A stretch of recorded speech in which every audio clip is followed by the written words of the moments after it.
She looked down in horror as her lower body began to transform into a fish tail. Mahoro, who had been waiting anxiously outside the bedroom, rushed in at the sound of her daughter's cries. She found Enitan transformed, her beautiful body now a mix of human and fish. With a heavy heart, Mahoro summoned her trusted maids and together, they carefully carried Enitan to the riverside. Mahoro wept, knowing that her daughter was lost to her forever. Mahoro, consumed by grief, cried out to the mermaid who had given her Enitan. The mermaid appeared, her voice ethereal and gentle.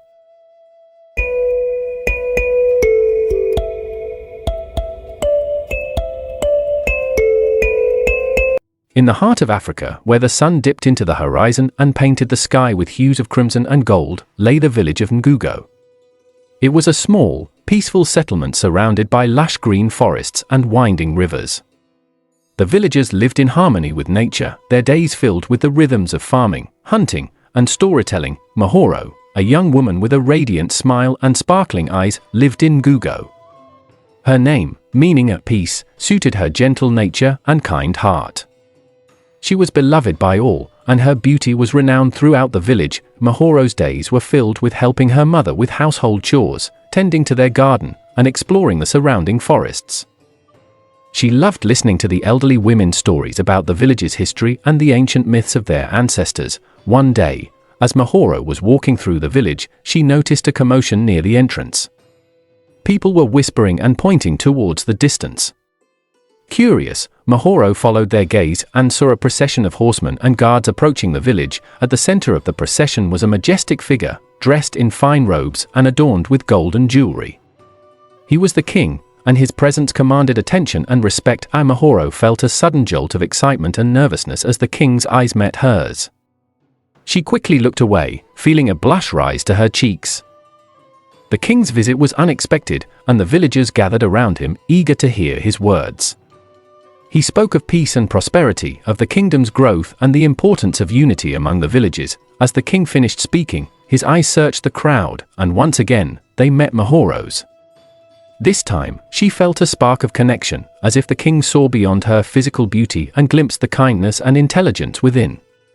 The king's visit left a lasting impression on Mahoro, and she couldn't shake off the feeling that their encounter was more than just a coincidence. Days passed, and the village of Nugo returned to its peaceful rhythm. Mahoro went about her daily routine, but she couldn't shake off the feeling that the king's visit had left on her.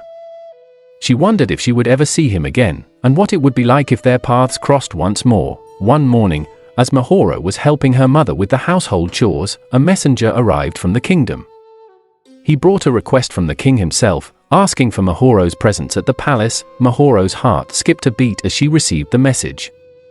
She felt a mix of excitement and trepidation, unsure of what the king wanted from her. Her parents were overjoyed at the news, seeing it as an honor and an opportunity for their daughter to rise in status. They quickly prepared Mahoro for the journey, dressing her in her finest clothes and advising her on how to conduct herself in the palace. As Mahoro traveled to the palace, she couldn't help but wonder what the king's intentions were. Was it a request for her to serve the palace, or something more? Upon arriving at the palace, Mahoro was greeted by the king himself. He received her warmly and invited her to sit with him in the throne room. Mahoro, from the moment I saw you in your village, I knew that you were special, the king said, his eyes locked on hers.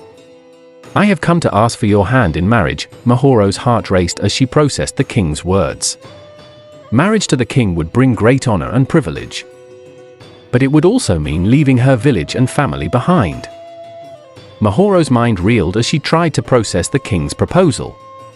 She had never imagined that her encounter with him would lead to this. I am honored, Your Majesty, Mahoro said, trying to sound calm. But I must consider your proposal carefully. The king nodded understandingly. I expected as much. Take all the time you need, Mahoro.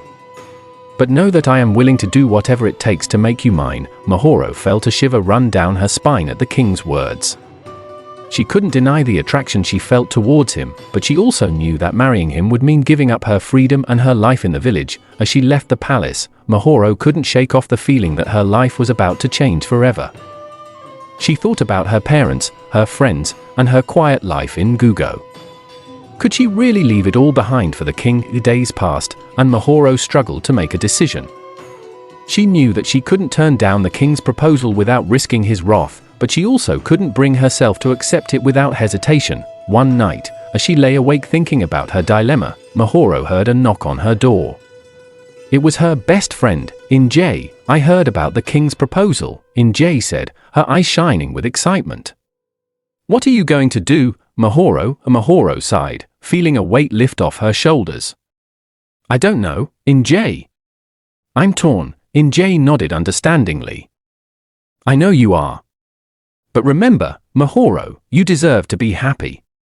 Whatever decision you make sure it's the right one for you." Mahoro smiled, feeling a sense of gratitude towards her friend. She knew that she had a tough decision ahead of her, but with Injay's support, she felt more confident than ever. Mahoro spent the next few days weighing her options, considering the pros and cons of marrying the king. She knew that it would bring her family honor and prestige, but she also knew that it would mean giving up her freedom and her life in the village. One day, as she was walking through the village, Mahoro saw the king's messenger waiting for her. He handed her a small box with a note from the king. "My dear Mahoro," the note read. "I understand that you need time to think, but I must know your answer soon. If you accept my proposal, I promise to make you happy and to take care of you and your family. If you refuse, I will respect your decision, but know that you will be giving up a great opportunity." Mahoro felt a surge of anxiety as she read the note. She knew that she had to make a decision, and fast. That night, she couldn't sleep. She lay awake, thinking about her future and what she wanted. She thought about the king's words, and the promises he had made. She thought about her family, and what they would gain if she married the king, and then, she thought about herself. What did she want? What would make her happy? As the night wore on, Mahoro made her decision. She knew that it wouldn't be easy, but she knew that it was the right one for her. The next morning, she sent a message to the king, accepting his proposal. Mahoro's acceptance of the king's proposal sent shockwaves through the village. Some people were overjoyed, seeing it as a great honor for Mahoro and her family. Others were more skeptical, worrying about the implications of Mahoro's new role as queen. As the wedding preparations began, Mahoro felt a mix of emotions. She was excited to start her new life, but she was also sad to leave her old one behind. She knew that she would miss her family and friends, and the quiet life she had always known. The king, sensing Mahoro's unease, was attentive and kind. He reassured her that she would always be loved and respected, and that she would have a place of honor in the palace. The wedding day arrived, and the village was filled with music and laughter. Mahoro looked beautiful in her traditional wedding dress, and the king was dashing in his royal robes. As they exchanged vows, Mahoro felt a sense of calm wash over her. She knew that she had made the right decision, and that she was ready to start her new life, but as they were pronounced husband and wife, Mahoro caught a glimpse of a woman watching from the shadows. She was tall and stately, with a look of disdain on her face. Who was she, and why did she seem so disapproving? After the wedding, Mahoro and the king returned to the palace, where they were greeted with cheers and applause from the courtiers and servants. Mahoro was overwhelmed by the grandeur of the palace, and the sheer number of people who seemed to be waiting on her every move. The king showed her to her new quarters, a beautiful suite of rooms filled with fine furniture and tapestries. Mahoro was amazed by the luxury, but she couldn't shake the feeling that she didn't quite belong. As she unpacked her bags and settled into her new life, Mahoro began to realize just how different the palace was from her village. Everyone seemed to be watching her, waiting for her to make a mistake. And then there was the woman she had seen at the wedding, who seemed to be lurking in the shadows, watching her every move. Who is she? Mahoro asked the king, trying to sound casual. "Ah, you mean Queen Joki," the king replied, his expression neutral. "She is my first wife, and the mother of my eldest son." Mahoro felt a pang of surprise. She had not realized that the king was already married. "What is she like?" Mahoro asked, curiosity getting the better of her. The king hesitated before answering. "Queen Joki is complicated," he said finally. "She is intelligent and beautiful, but she can also be ruthless and cunning. You would do well to be careful around her." Mahoro nodded, feeling a sense of unease. She knew that she had to navigate the complex web of palace politics. And Queen Joki seemed like a formidable opponent.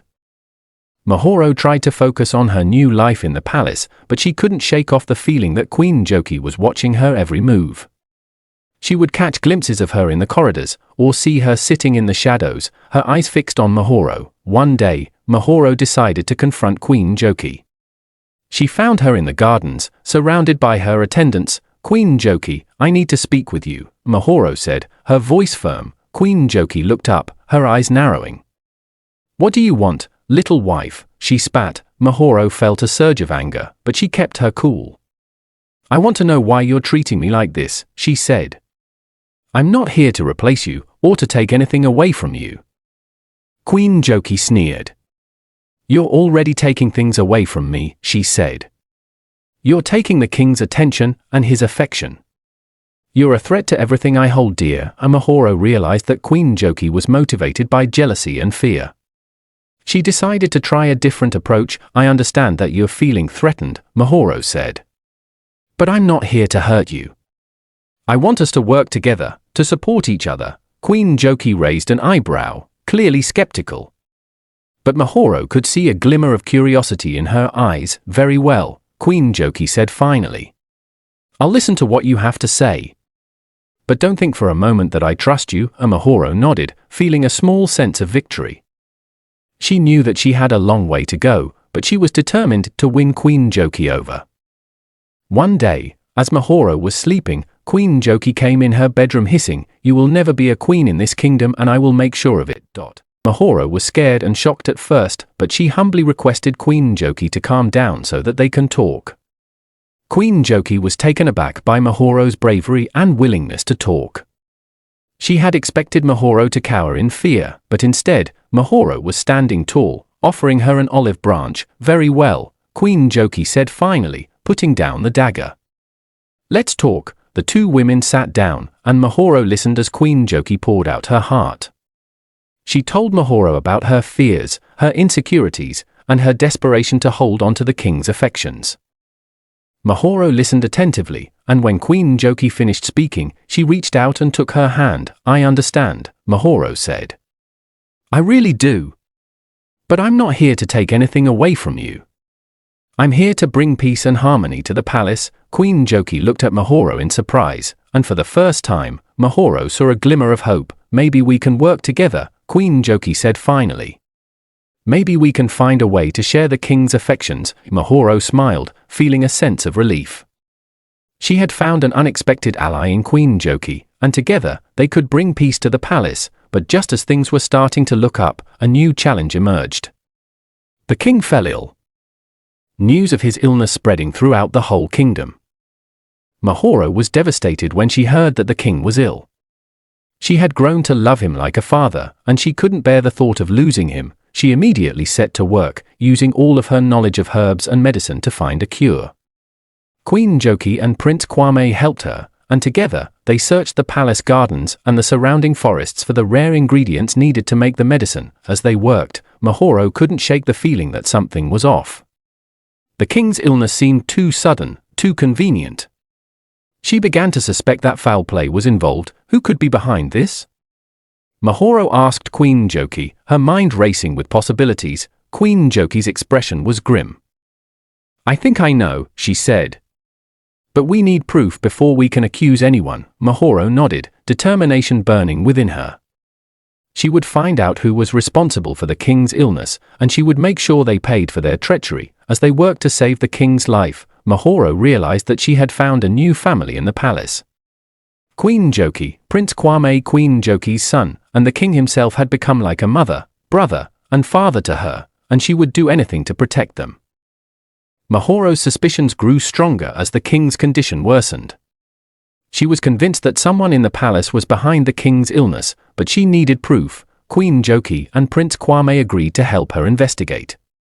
Together, they started questioning the palace staff and searching for clues. It wasn't until they spoke to the palace cook that they got their first lead. The cook revealed that one of the king's advisors, Lord Zerek, had been acting strangely in the days leading up to the king's illness. Mahoro, Queen Joki, and Prince Kwame decided to confront Lord Zerek. They found him in his chambers, a look of guilt on his face. "You're the one who poisoned the king." Mahoro accused, her heart racing with anger. Lord Zarek sneered. "You'll never be able to prove it," he spat, but Mahoro was not deterred. She remembered a conversation she had overheard between Lord Zarek and one of the palace guards. She realized that the guard must have been in on the plot too. With the help of Queen Njoki and Prince Kwame, Mahoro was able to expose Lord Zarek's treachery and bring him to justice. The king was finally able to receive the treatment he needed, and he began to recover. Mahoro had saved the king's life, and she had found a new sense of purpose in the palace. She was no longer just a young woman chosen to be the king's wife, she was a true queen. Loved and respected by all. After the king's recovery, he summoned Mahoro in his bedchambers. "Mahoro, my love, you're a heaven-sent gift. Thank you for saving my life. I will never forget what you have done for me. Now you can take on palace affairs on my behalf without me worrying about anything. I will always love you." But Mahoro's joy was tempered by a growing sense of worry. She had been married to the king for several years now, and yet she had failed to conceive a child. The king's advisors and the palace staff began to whisper among themselves, their words laced with concern and suspicion. Mahoro felt the weight of their expectation bearing down on her. She knew that producing an heir was her duty as queen. And yet, no matter how hard she tried, she couldn't seem to get pregnant. The king, sensing her distress, called her to his chambers once again. "Mahoro, my dear, do not worry about this," he said, his voice gentle. "We will find a solution. We will consult the best healers and wise women in the land." But Mahoro couldn't shake off the feeling of failure. She felt like she was letting everyone down, including herself. Queen Njoki, sensing her distress, approached her one day. "Mahoro, I know what you're going through," she said. "I too struggled to conceive in my early years of marriage. But I found a way. Let me help you." Mahoro's eyes lit up with hope. Maybe, just maybe, Queen Njoki held the key to her problem. Queen Njoki took Mahoro to a wise and aged herbalist who lived on the outskirts of the kingdom. The herbalist, known for her knowledge of ancient remedies, greeted them warmly. "My dear queen, I sense that you are troubled by the absence of a child," the herbalist said, her eyes filled with compassion. "Fear not, for I have just the remedy for you." Queen Njoki smiled, her eyes gleaming with a hidden intent. "Yes, please help Mahoro. She has been trying for so long." The herbalist nodded and handed Mahoro a small vial of liquid. "Drink this every morning, and you will conceive within a month." Mahoro's heart swelled with hope as she took the vial. But what she didn't know was that Queen Njoki had secretly instructed the herbalist to fill the vial with a poisonous concoction. One that would slowly destroy Mahoro's health and ultimately lead to her demise. Queen Njoki's smile grew wider as she watched Mahoro drink the liquid. "Yes, my dear, you will soon be blessed with a child, or so you think." The herbalist, unaware of Queen Njoki's treachery, bid them farewell. As they left, Mahoro felt a sense of gratitude toward Queen Njoki, unaware of the danger that lay ahead. Mahoro returned to the palace, filled with hope and excitement.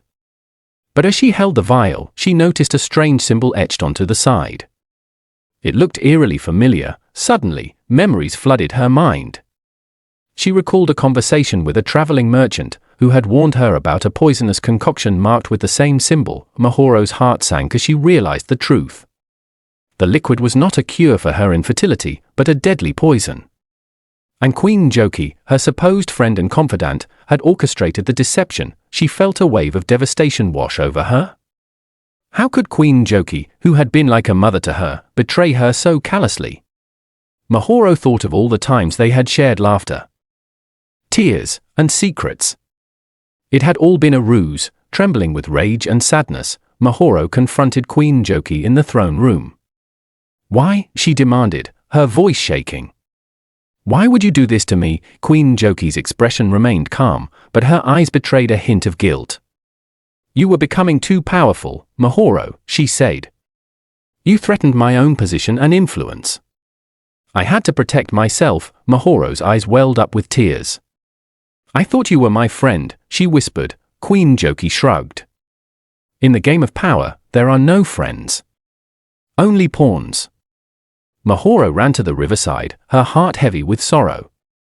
She had never felt so alone, so betrayed. She left her maids at a distance, not wanting them to witness her pain. As she sat by the river, she let out a primal cry, allowing her emotions to flow like the water before her. She wept for the friendship she thought she had, for the trust she had misplaced, and for the desperation that had driven her to seek help from a woman who only wanted to harm her. In her anguish, Mahoro turned to the only one she felt could hear her, God.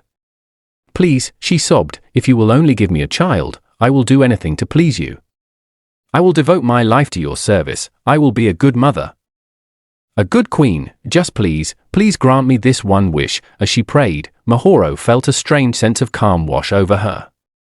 It was as if the river itself was absorbing her pain, carrying it away on its gentle currents, and then she saw it, a vision of a child, a beautiful baby with bright eyes and a smile that lit up the world. Mahoro's heart leapt with hope. Could it be? Could God truly be answering her prayer? The figure emerged from the river, its beauty taking Mahoro's breath away. The mermaid's long hair flowed like the water itself, and her eyes shone like the stars. "If I fulfill your wish, what would you give in return?" the mermaid asked, her voice like music. Mahoro, desperate and determined, swore to the ancestors that she would do anything, give anything, if it meant having a child. The mermaid smiled, her lips curving upward.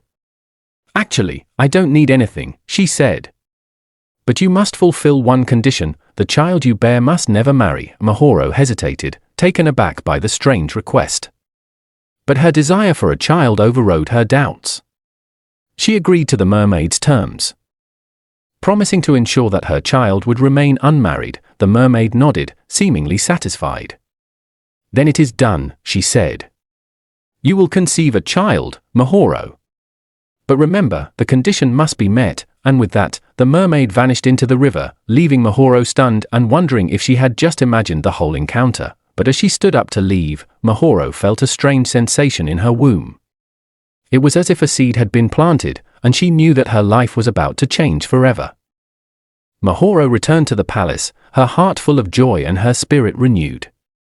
She couldn't wait to share the news with her husband, the king. As she entered the palace, she was greeted with curious glances from the courtiers and servants. They sensed a change in her demeanor, a newfound radiance that seemed to emanate from within. The king, noticing her excitement, approached her with a questioning smile. "My dear, what brings you such joy?" he asked, his eyes sparkling with curiosity. Mahoro took his hand, her voice barely above a whisper. "I am with child," she said, her eyes shining with happiness. The king's face lit up with delight, and he swept her into a warm embrace. "This is wonderful news," he exclaimed. His voice echoing through the palace halls, the courtiers and servants cheered, and soon the entire palace was abuzz with excitement. Mahoro's happiness was contagious, and even Queen Njoki's scowl couldn't dampen the mood. But amidst the celebration, Mahoro couldn't shake off the memory of the mermaid's words, "The child you bear must never marry." She wondered what lay ahead, but for now, she pushed the thought aside and basked in the joy of her pregnancy. Months passed, and Mahoro's belly grew round and full. The kingdom eagerly awaited the arrival of the new heir, and preparations for the royal birth were underway. Finally, the day arrived, and Mahoro gave birth to a beautiful baby girl. The king was overjoyed, and the palace erupted in celebration. The baby was named Enitan, and she was the most adorable child anyone had ever seen. Mahoro was besotted with her daughter, and the king couldn't stop smiling, but amidst the joy, Mahoro couldn't shake off the memory of the mermaid's words.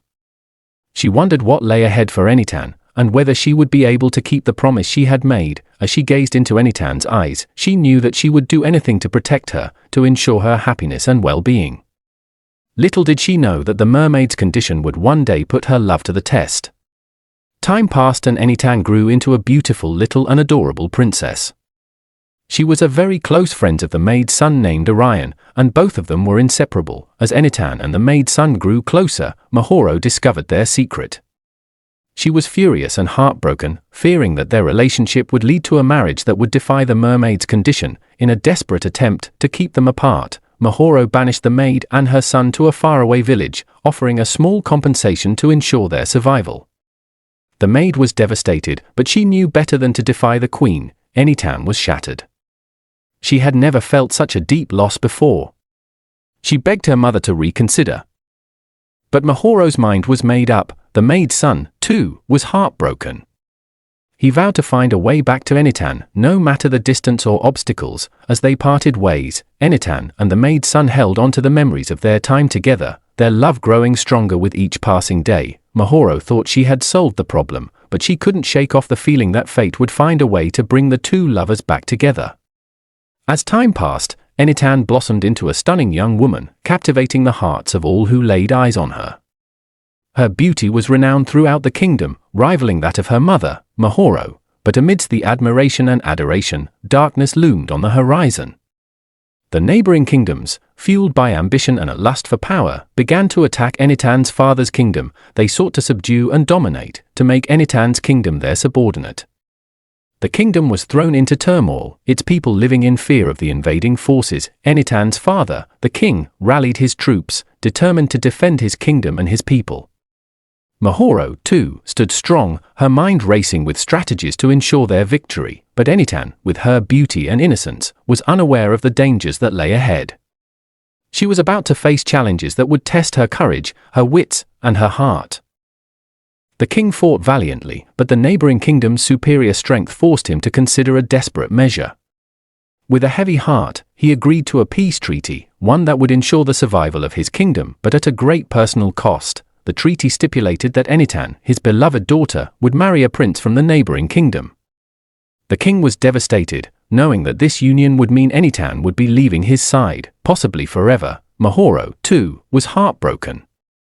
She had always feared that Enitan's beauty and charm would attract unwanted attention, and now her worst fears were being realized. Enitan, when told of the treaty, was horrified. She had never met the prince, and the thought of marrying a stranger was unbearable. She begged her parents to reconsider, but the king's hands were tied. The prince, Prince Ademola, was rumored to be cruel and ruthless.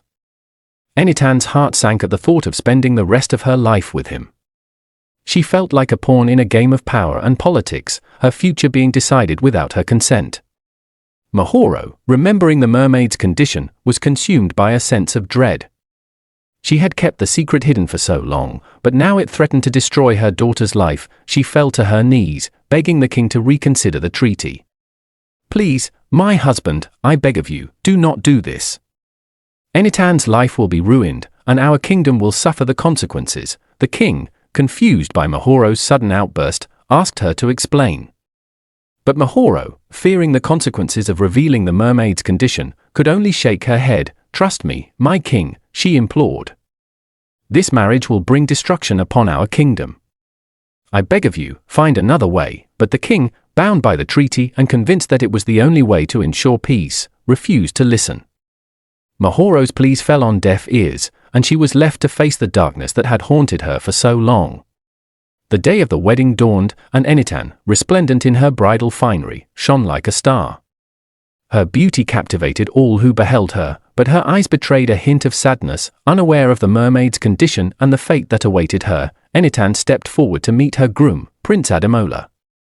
Her mother, Mahoro, stood by, her heart heavy with foreboding. As the ceremony progressed, Mahoro's anguish grew. She knew that Enitan's marriage would unleash a chain of events that would lead to disaster. But she was bound by her secret, unable to warn her daughter of the danger that lay ahead. Enitan, oblivious to the turmoil within her mother, exchanged vows with Prince Ademola. Her voice steady and clear. As they sealed their union with a kiss, Mahoro felt a shiver run down her spine. The celebration that followed was grand, but Mahoro's joy was feigned. She knew that Enitan's happiness was short-lived, and that the consequences of the mermaid's condition would soon unfold. As the wedding night wore on, Enitan and Prince Ademola consummated their union. But as soon as they did, Enitan felt an excruciating pain coursing through her body. It was as if her bones were being shattered, one by one. She looked down in horror as her lower body began to transform into a fish tail. Her screams echoed through the chamber, but Prince Ademola slept on, oblivious to her distress. Mahoro, who had been waiting anxiously outside the bedroom, rushed in at the sound of her daughter's cries.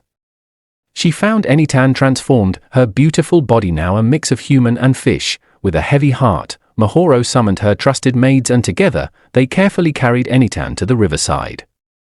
The moon cast its silvery glow upon the water as they gently placed Enitan into the river. As the water enveloped her, Enitan's transformation became complete. She was now a mermaid, bound to the sea by the ancient curse. Mahoro wept, knowing that her daughter was lost to her forever. Mahoro, consumed by grief, cried out to the mermaid who had given her Enitan. The mermaid appeared, her voice ethereal and gentle. "Why do you summon me, Mahoro?" she asked. Mahoro fell to her knees, begging for mercy. "Please, dear mermaid, tell me how to break the curse. I want my daughter back. I want her to be human again. I'll do anything, just please, help me." The mermaid's expression was sympathetic, but her words were laced with a hint of finality. "I'm sorry, Mahoro. Nothing can be done. The curse is binding. Enitan will remain a mermaid, forever bound to the underwater kingdom. She will rule alongside me, but she will never walk on land again." Mahoro's heart shattered into a million pieces. She had hoped for a solution, a way to reverse the curse. But now, she realized that her daughter was lost to her forever. The mermaid vanished, leaving Mahoro alone with her sorrow. She wept, mourning the loss of her daughter's harmony. Enitan woke up to a new world, one where she was no longer bound by the constraints of human society. She gazed at her shimmering tail, and a sense of wonder filled her heart. As she explored the underwater kingdom, Enitan discovered a freedom she never knew existed.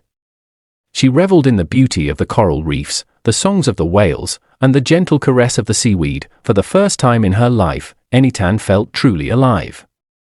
She was no longer a pawn in the game of royal politics, no longer a prize to be won. She was a mermaid, wild and free. Enitan realized that she didn't need to be human to be happy. In fact, she preferred her new form, her new life. She was no longer judged by her appearance. No longer forced into a marriage she didn't want. The mermaid queen, sensing Enitan's joy, smiled. "You are one of us now, Enitan. You will rule alongside me, and together we will create a kingdom where all are free to be themselves." Enitan's heart swelled with gratitude. She knew she had found her true home, her true self. Thank you for watching. Enitan's and her mother's story has come to an end. What are your thoughts about this story? Let us know in the comment section. Please don't forget to subscribe to support our channel and for more fascinating stories like this one. And thank you again.